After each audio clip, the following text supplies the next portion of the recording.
Hey there, this is Stephanie Freeman with Share Your Strong, and I was asked by the Brain Injury Association to give what it means to me to be a brain injury advocate.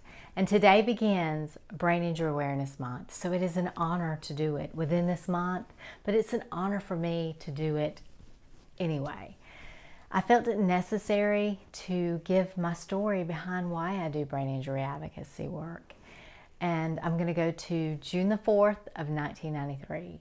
That day I was involved in an automobile accident that almost took my life from a brain injury.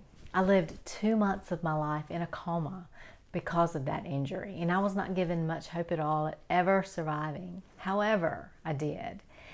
And there's a moment that I have remembered since 1993 that has driven me and pushed me all of my life, pushed me to do what I'm doing today, 8 years later. And that is waking up from that coma, understanding that I was not going to be able to walk again. There I was, sitting in a wheelchair in a hospital, and I had my head hanging down. I had spit rolling out of my mouth. I had no idea who I was, where I was, and I did not know I had been in a coma for 2 months. But I lifted my head, I wiped my mouth, I looked to this side and that side, and I was conscious enough that the 15-year-old in me said, "Stephanie, get up." And I tried to do just that. I unbelted that wheelchair, and I tried to get up, hitting my knees of that floor, realizing I could no longer walk.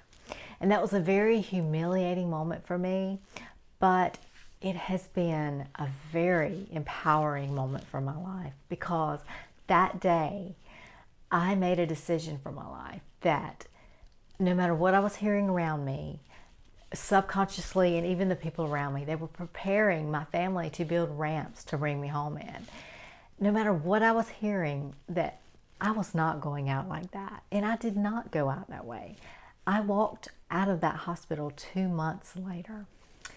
And here I am 28 years later after that event. And for so long I was ashamed of that time. And I wanted to be normal. I didn't want to talk about any of that. And through some different things that happened in my life, I began to understand what grace that was.